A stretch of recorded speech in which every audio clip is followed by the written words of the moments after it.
boys and girls, we're going to do our story. First, we're going to start with our vocabulary words. Blanket,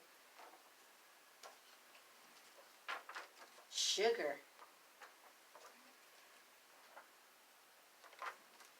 fertilizer,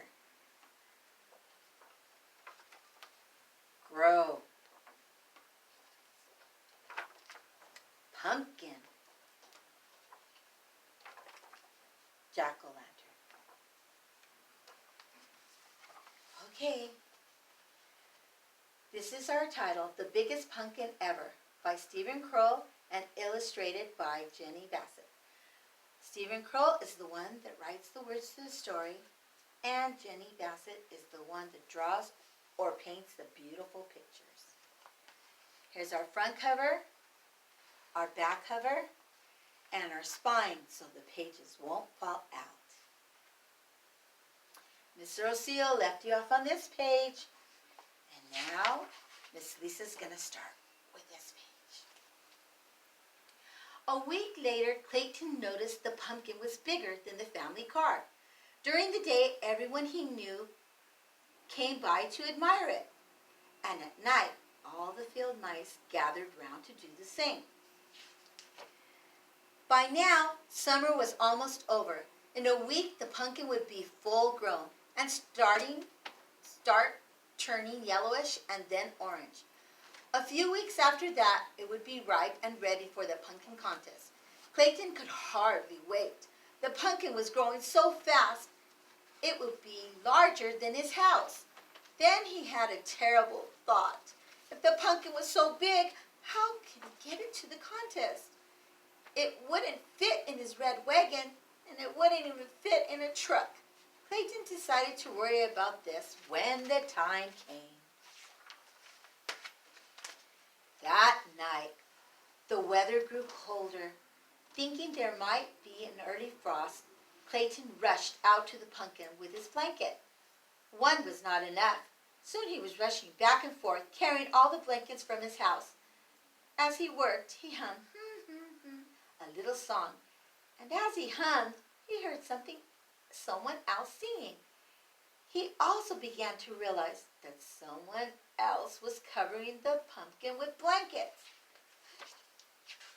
Desmond, too, had seen the danger of an early frost. He, too, had brought blankets to the pumpkin, and as he worked, he sang a little song. Pumpkin, pumpkin. And as he sang, he began to realize that someone else was working and humming. Who could it be?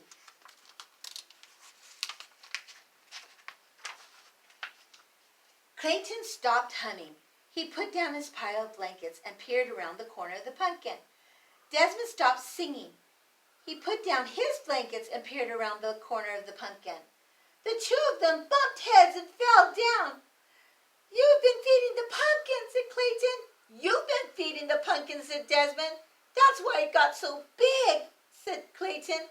"That's why it got so big," said Desmond, and they bursted out laughing.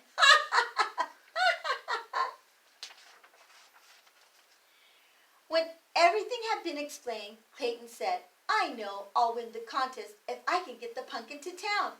Desmond smiled. "I'll help you. Just let me carve the pumpkin into a jack-o'-lantern for Halloween when the contest is over." "It's a deal, Clayton." "A deal," said Desmond, and they shook on it. The morning of the contest was bright and sunny. Mice were bringing their pumpkins to the town square by truck and car and wagon, some rolling them along the ground. There's the contest. Look at all the pumpkins. Suddenly, they all stopped short. Over the fields came the biggest pumpkin anyone had ever seen. It was being pulled by 100 field mice on motorcycles. Oh my goodness, look at the biggest pumpkin. When the pumpkin reached town, it was too big for any of the streets. Clayton had explained why he couldn't bring it to the square. The mayor understood at once. He led the crowd to the giant pumpkin and pinned the first prize ribbon on its side. Then everyone danced around it. Who would have believed this, said Clayton as he danced. Who would have believed this, said Desmond, at the same moment. When the celebration was over, the 100 field mice pulled the pumpkin back to the field. The day before Halloween, they carved it into the best jack-o'-lantern ever. And on Halloween night, its wonderful smiling face could be seen glowing for miles around. And boys and girls, we have a biggest pumpkin ever in our class, our jack-o'-lantern friend. I hope you enjoyed this story. We'll see you tomorrow, boys and girls. Bye.